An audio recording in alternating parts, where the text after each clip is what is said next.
désir sera de t'offrir une vie idéale, sans peine et sans mal.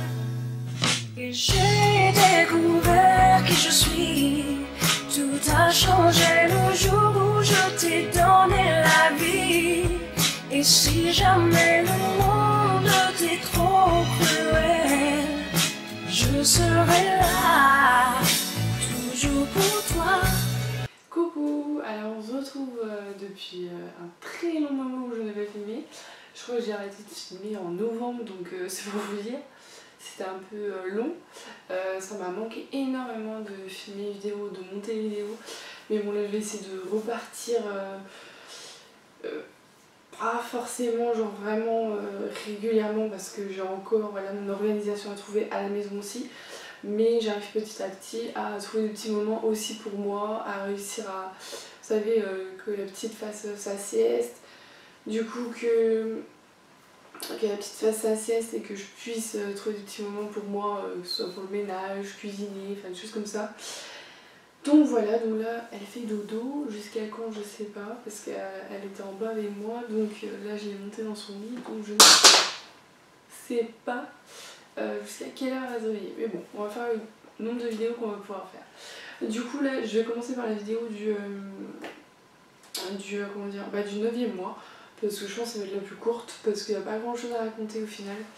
Donc là on fait du 25 novembre au 25 décembre. Voilà, vous avez compris que j'ai accouché le 9 décembre, donc je n'ai pas fait le 9e mois complet. Donc après il s'est passé quelques trucs dans le 9e mois, évidemment on va pas faire, voilà, on ne peut pas non plus faire simplement Marine. Donc voilà, le 25 novembre s'est arrêté, j'avais fait la version, j'avais fait l'échographie, enfin voilà. Ensuite on a eu rendez-vous le 4 décembre, donc là c'était avec la gynécologue, donc là c'était vraiment la décision finale, genre on devait vraiment dire voie basse ou césarienne, c'est nous qui prenons la décision de toute façon, parce que tous les facteurs étaient possibles pour faire la voie basse. Pandinette était pas grosse, son crâne était très bien, niveau périmètre crânien on était top, mon bassin est top, un bébé de 4 kg m'a dit, ma gynécologue m'a dit, un bébé de 4 kg passe en voie basse, normal, j'ai envie de mettre entre guillemets parce qu'un siège c'est normal, faut arrêter de faire genre c'est pas normal, au final faut la sortir la tête. Oui d'accord, c'est vrai que la tête est en dernier, donc c'est vrai que c'est un peu plus dangereux si la tête reste coincée longtemps, mais ils ont des solutions, de toute façon croyez-moi que vous avez un bébé en siège. Ne vous inquiétez pas, hein. Je regarde, je saurai qui sonne et ils viennent et Pandinette elle dort, donc voilà. Donc, je disais, croyez-moi que si vous avez un bébé en siège, les gynécologues, autant que ce soit les gynécologues, les sages-femmes, les médecins, les anesthésistes, ils ne veulent prendre aucun risque. En fait, c'est pas compliqué, un bébé, déjà, bon, en voie basse, on est dans le même bateau, hein, les gynécos ils sont là, mais ils ont plus de possibilités de nous aider. Voie basse tête en première, ils ont la ventouse, ils ont les forceps, ils ont les cuillères, ils ont tous les trucs. À voie basse siège, ils ont moins de trucs, ils peuvent pas la ventouse on va pas ventouser le cul du bébé, hein, faut le dire ce qui est. Même les pieds, ça dépend comment il sort. Nous, elle est sortie les fesses en premier, quoi. Donc c'est vrai que ventouser des fesses, c'est un peu compliqué. Donc ils ont des solutions, comme ma gynéco m'a bien rassurée encore. Le jour du rendez-vous, avant qu'on donne notre décision, elle a dit de toute façon, madame et monsieur, on est dans le même bateau. On veut autant que vous que ça se passe bien. On veut pas que ça parte en catastrophe, sûrement pas. De toute façon, vous avez tous les facteurs. Et je sais pas. J'ai fait l'échographie, enfin on est passé à dans la pièce à côté pour faire l'échographie. Et pour moi, sa décision était prise. Je sais pas si elle a senti ce qu'on avait décidé ou si elle, direct, les facteurs étaient bons, pourquoi les césariennes, elles allaient se faire charcuter alors que tout est bon. Voilà, on est arrivé, bon c'est bon, tout passe et tout, allez on y va. Je vais pas donner ma décision encore. Et au final oui, c'est vrai, j'ai décidé la voie basse. Et pourquoi j'ai décidé la voie basse? Tout simplement parce que déjà voilà, on est passé en PMA, c'était compliqué. Et j'ai mis du temps, hein. Franchement je vous le cache pas que même 1 heure avant le rendez-vous, j'étais pas décidée. C'est vraiment dans la salle d'attente, quand je suis rentrée dans le bureau, que je me suis dit c'est bon, tu décides ça, t'es sûre de toi quoi. J'ai mis du temps parce que je me suis dit si ça se passe pas bien, comment ça se passe. J'ai eu plein de versions. Il y en avait qui me disaient bah c'est pas compliqué, ils revendent le bébé et on va en séparer dans catastrophe. Bah, Gynéco m'a dit non. Ou alors c'est vraiment le cas extrême. Mais croyez-moi, si les fesses sont sorties, on vous le rentre pas. Je dis ouais, parce que là sinon c'est charcuterie des deux côtés quoi. Charcuterie de la faune et charcuterie ici, à mon avis des fesses aussi quoi. Donc non, moi je voulais pas un accouchement où je me rappellerai vraiment toute ma vie. Même si je m'en rappelle toute ma vie de mon accouchement, je m'en rappellerai toute ma vie de mon accouchement, mais non, je voulais pas que ce soit catastrophe, je préférais prendre la décision sage, entre guillemets. La césarienne c'était la décision très sage, très sage, et la voix basse c'est le risque, mais c'est aussi, enfin c'est genre l'apothéose si j'y arrivais quoi. Et du coup voilà, j'ai choisi voix basse, bien sûr on n'a pas eu 3D, 4D, tout ce que vous voulez, non, pas des nets jusqu'au bout. Moi je n'ai quoi pas essayé non plus, donc je me suis dit bon bah c'est la surprise. Hein. Et donc là bah normal, ce qu'elle fait, donc elle contrôle le col ça travaillait doucement mais sûrement, voilà, mon bébé était pas gros, mais les fesses appuient quand même assez bien. Donc ça s'ouvrait tranquillement, voilà, après tout on n'était que le 4, c'est le 25 le terme, c'était pas urgent quoi. Donc voilà, et là elle prend ma tension, donc comme vous avez suivi, ma tension elle m'a fait des siennes pas mal de fois. Et là, bah non, ça descendait pas quoi. Voilà, ça descendait pas. Je suis montée à 15, elle refait une fois, elle s'est dit bon allez, la première prise, vous savez, c'est toujours un peu, voilà. Deuxième prise pareil, ok. Et là elle fait bon bah vous avez gagné un cycle de tension. Alors moi j'étais loin de l'idée de me dire de ce qui allait se passer. Ok, cycle de tension, bon vous allez là, patati patata, vous suivez le chemin tout droit, ok, bon, nous on y va quoi. Et on se dit bon bah en espérant que ce soit vous qui nous accouche. Et elle a dit bien sûr que ce sera un vrai plaisir, surtout les bébés en siège, voilà on aime bien les suivre aussi comme les bébés les autres. Mais c'est vrai que les sièges c'est tellement pas, enfin c'est pas, elle m'a dit carrément c'est pas tous les semaines ou tous les mois qu'on a des sièges. Hein. Et surtout les mamans décident voix basse quoi. Et donc du coup, moi je me disais dans la tête, je vais faire un cycle de tension et voilà, je rentre quoi. Enfin, monito et cycle de tension. Donc là, donc j'arrive, je lui dis que voilà, ma gynéco, patati patata, elle avait appelé avant, je vais cycle de tension, là direct ça baisse pas. Donc du 15, 16, 14, enfin je suis pas descendue en dessous des 13 quoi. Bon. Ok, bon, on reste une heure, un peu plus d'une heure comme ça, monito, contraction, mais bon c'est pas des ouf. Voilà. Le col avait été regardé, donc on me l'a pas regardé.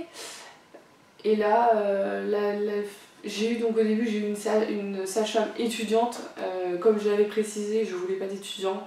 Pour mon accouchement c'était clair et net, je voulais pas d'étudiants. Je conçois qu'il faut qu'ils apprennent, mais pas sur moi. Voilà, je pense que j'ai eu assez à montrer mes fesses ou à montrer ma foune ou montrer mes seins ou tout ce qu'on veut avec la PMA. Donc je pense que j'ai quand même droit d'autoriser que quelques personnes et pas non plus avoir l'asthma des étudiants quoi. Donc voilà, déjà elle m'avait fait un bleu mais énorme là, bah, pour celles qui ont vu mon vlog, je crois que vous avez vu, même celles qui sont sur Instagram, un bleu mais énorme, mais le truc, je sais même pas pourquoi elle a piqué là pour une prise de sang, je lui ai dit hein, et après, bon bref, c'est son boulot. Et je sentais qu'elle était pas trop... Elle savait pas quoi. Moi quand je lui ai dit que j'avais un siège, ah bon on déclenche pas un siège et tout, parce qu'on parlait de déclenchement déjà, parce que la tension qui est haute, j'avais déjà eu avant. J'avais quand même des maux de tête, j'avais quand même des œdèmes aussi, ça gonflait pas mal, mais ils mettaient sur le compte voilà, que j'ai une mauvaise circulation du sang, donc on sait jamais à la fin, c'est quand même normal d'avoir les jambes plus gonflées, enfin, c'était que des si, peut-être que machin. Vous savez que ma tension, souvent on me mettait sur le compte que c'était parce que j'étais sur le dos, mais non, faut pas, parce que ce soit sur le dos, oui, sur le côté gauche, c'est vrai que c'est beaucoup mieux, mais faut pas oublier que si la tension sur le côté gauche elle est beaucoup mieux et sur le dos, c'est qu'il y a quelque chose quoi. Donc voilà, après j'ai vu une sage-femme, vraiment, enfin voilà, vraiment une sage-femme, pas une étudiante, et elle me parle, et j'ai beaucoup parlé de l'accouchement avec elle, parce que bah tout simplement je stressais un peu, mine de rien j'avais choisi la voix basse, mais finalement là avec ce qui se passait je me dis merde que je peux pas accoucher maintenant, j'ai pas stressé pendant 2 mois, on m'a pas stressé pendant 2 mois avec toutes les échographies, j'ai fait l'aversion, j'ai fait ostéo, j'ai fait acupuncture, Pas pour en finir maintenant, aujourd'hui, à la suite d'un rendez-vous où j'ai décidé enfin. Dans ces cas-là, je prenais la facilité et on programme les césariennes et c'était bon, c'était logé, j'ai accouché une semaine après. Non, j'étais pas bien, j'étais pas prête à accoucher quoi. Et j'ai beaucoup parlé de l'accouchement voie basse par siège avec la sage-femme qui était là. Elle m'a dit oh vous inquiétez pas, j'en ai vu et j'en ai jamais vu ici des accouchements qui sont finis en catastrophe. Et elle m'a clairement dit de toute façon rassurez-vous, de toute façon un siège on le sait si ça va pas bien se passer. Et elle dit encore si ça va pas bien se passer, c'est dans le cas, genre je vous le dis, c'est juste voilà que le col il se dilate pas assez vite, que bébé pousse pas assez, bon bah écoutez là en césarienne c'est pas très grave. Nous vraiment code vert, bon on va tranquille ou pépère à la césarienne. Code orange, voilà, on n'est pas non plus dans les 2 minutes à pouvoir sortir le bébé, on se prépare tranquillement aussi, un peu plus vite que le code vert, mais c'est pas l'urgence vitale. Ça c'est code rouge, c'est vraiment dans les 5 minutes, c'est dans les 2 minutes, il faut que le bébé sorte, que ce soit pour vous, que ce soit pour le bébé. On le sait très bien avec un siège, hein. Au bout de 3 heures, on sait très bien si ça va bien se passer ou pas. Hein. Si on voit que votre col s'ouvre un doigt en 4-5 heures, c'est pas la peine. Parce qu'avec un siège, on peut pas mettre de produits pour accélérer les contractions, on peut rien faire. Un siège, c'est naturel, on ne percera pas la poche des os pour le siège. Donc déjà, voilà, c'est sûr que je savais que moi j'allais partir ça souffle pour des heures et des heures de travail. Mais j'étais prête à même souffrir pour sortir ma fille parce que c'était l'accomplissement quoi. C'était, mais bon, voilà, c'était mon avis. Après, je pense qu'il y en a d'autres qui... Je sais très bien sur Instagram, ça a débattu pas mal, il y en a plein qui m'ont dit pense pas qu'à toi. Mais moi, là, c'est pas que je pensais qu'à moi, c'est que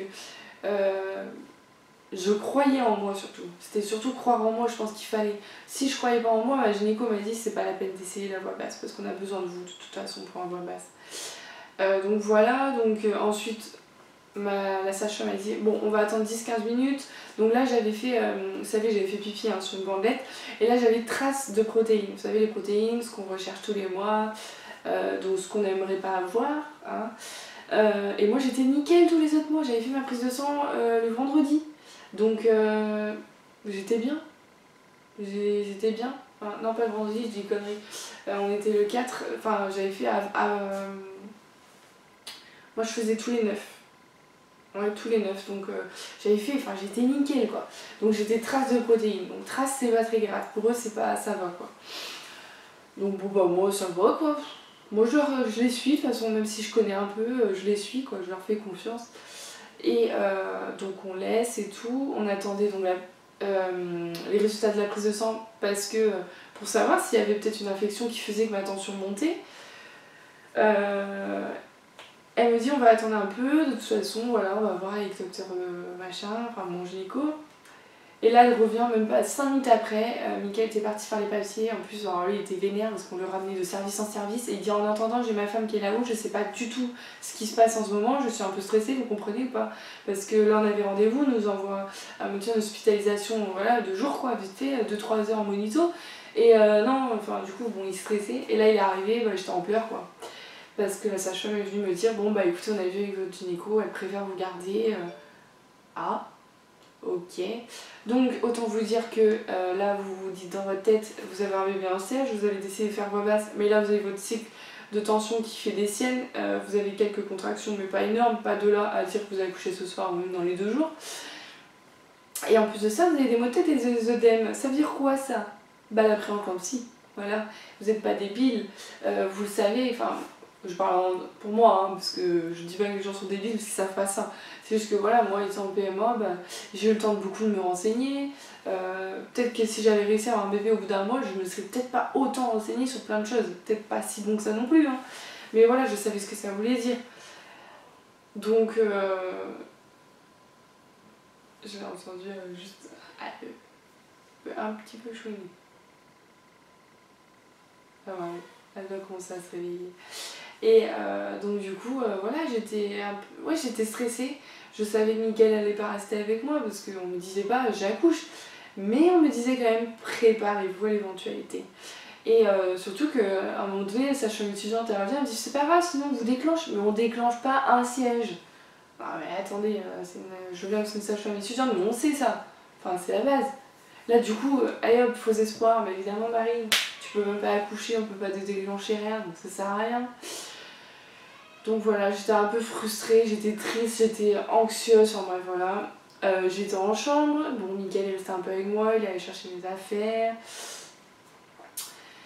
Et heureusement que j'ai eu la chance, j'ai une sage-femme adorable, mais gentille. Pour celle qui était sur Instagram, on faisait un live et du coup j'ai posé mon téléphone et elle était là au final. Elle a jamais vu autant de monde, elle a jamais eu autant de monde à l'écouter pendant un monito.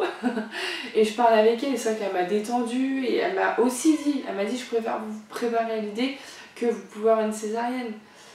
Et bon voilà, j'étais préparée à l'idée, mais bon, ça fait quand même mal, parce que comme je lui ai expliqué ma situation, elle me dit oui, voilà, ce qui vous frustre, c'est qu'en fait vous avez pris votre décision, qu'on vous a stressé pendant quelques semaines, et au final, bah voilà, au final tout, ça se trouve, tout va finir aujourd'hui ou demain, bah voilà. Donc voilà. Donc bah, le événement, voilà, à part ça, il n'y a pas grand chose à raconter, parce que bah, vous le savez maintenant aujourd'hui, que j'ai accouché le 9. Donc bah, ça sera la vidéo accouchement, je vais vous raconter mon accouchement quand même. Mais donc du coup le 4 donc je suis rentrée, donc on me faisait monito matin, midi et soir, cycle de tension aussi, ça allait mieux, j'ai pas eu de traitement pour baisser la tension, bizarrement la tension ça va, elle stabilisait, elle montait plus à 16 quoi on va dire. Donc je suis sortie le 6, le mercredi, on m'a dit voilà, après au moindre truc, voilà, fourmillement devant les yeux, les fourmis devant les yeux, les maux de tête, les œdèmes, la barre sous la poitrine, vous venez direct. On préfère que vous veniez pour rien que trop tard quoi. Hein. Clairement c'est après un psy qu'on parlait. Hein. Donc je rentre le mercredi, bien sûr on stresse un peu parce qu'on se dit au moindre truc, ting, il faut y aller. Donc évidemment qu'on s'écoute un peu plus, hein, on va se le cacher, on s'écoute. Alors même voilà, le mercredi ça a été, le jeudi ça a été aussi, j'arrivais à oublier, à me dire bon c'est bon de toute façon tu sauras s'il y a quelque chose, enfin voilà. Et le vendredi matin, j'avais mal à la tête et j'avais un monito prévu chez ma sage-femme. Donc chez mes sages-femmes où je faisais mes cours.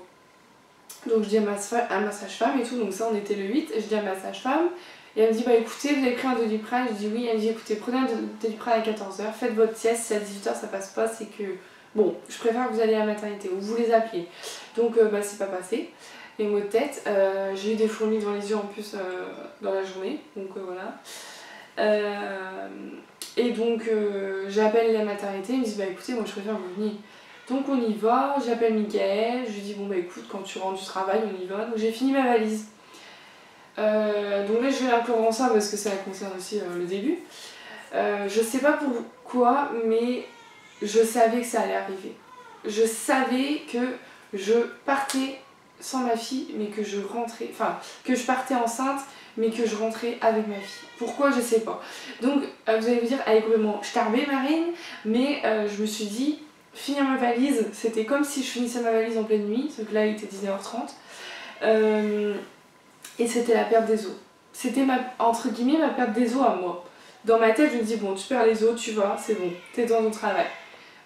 C'est con hein, mais c'est parce qu'en fait je rêvais tellement d'accoucher comme tout le monde que bah moi je me suis fait mon film et peut-être ça a marché, peut-être pour ça aussi que j'ai accepté plus l'idée aussi que du coup le lendemain on m'a dit césarienne quoi. Donc j'arrive à la maternité, j'explique et tout patati patata. Là c'était pas du tout ça, je suis une étudiante et je parle un peu plus vite parce que j'ai envie de finir ma vidéo et vu que Pandinette se réveille. Et donc du coup voilà j'arrive, donc on lui explique que je suis venue mercredi, que j'ai été hospitalisée de lundi à mercredi pardon. Et elle me dit bah écoutez on peut vous déclencher, je dis bah non c'est un siège. Elle me dit ah moi j'ai vu des bébés se retourner à la dernière minute, je fais écoutez j'ai fait une échographie lundi, je ne pense pas. Bon têtue, elle a voulu faire l'échographie, elle dit ah non il y a bien les fesses en bas et la tête, et bah oui je vous l'avais dit, je le sens parce que je sais que ma fille a bougé. Hein. Et elle dit bah le col, on sait jamais si votre col est à 2 ou à 3, on va pas parler de césarienne, c'est que le travail se fait. Donc j'étais ouverte. Donc j'étais pas ouverte le lundi avec la gynéco, mais le col se travaillait quoi. Et là elle examine, elle dit vous êtes ouverte à presque un doigt, donc ça a un peu travaillé. De lundi à vendredi ça a un peu travaillé, mais bon pas assez vite. Et puis bah, c'est pareil, si vous marchez 56 marches pendant 3-4 heures, ça joue sur la tension parce que ça joue sur le cardio, enfin voilà. Donc c'est un cercle vicieux quoi, on peut pas faire des exercices alors qu'au final il faudrait en faire pour travailler le col. Enfin voilà. Donc évidemment on m'a bien préparée et j'ai eu la sage-femme que j'ai eue justement le lundi lors des monitos et tout. Bah ce soir alors, elle me dit bah alors je vous manquais, je dis bah ouais vous me manquez, c'était sur ton maricolade, bien sûr j'étais stressée à mort, mais j'étais stressée et en même temps voilà, j'étais bien, j'étais plus sereine. Et du coup, voilà, je savais clairement, elle m'a dit je pense que vous allez rentrer avec votre fille. Et voilà, et j'ai bien fait au final de me dire que j'ai fait ma perte des os, ma valise, enfin voilà. Donc voilà, voilà un peu le 9e mois au final. Je vais terminer cette vidéo ici parce que de toute façon ma fille elle se réveille.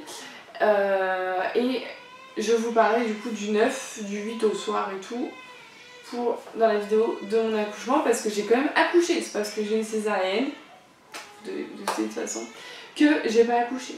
Donc voilà. Donc je vous fais plein de gros bisous et de toute façon là je vais tourner, je pense que je vais essayer de tourner plein de vidéos aujourd'hui comme ça vous les aurez petit à petit. Mais je suis désolée encore pour ce manque de vidéos, le manque de temps que ce soit sur Facebook, que ce soit sur un Snapchat. Mais j'avoue que je prends beaucoup de temps pour nous deux aussi, je veux trouver notre organisation au mieux à nous deux. Et je veux pas faire des vidéos pour les baquets, là je sais que voilà, j'avais un peu de temps donc voilà. Voilà, je vous fais plein de gros bisous et je vous dis à très bientôt.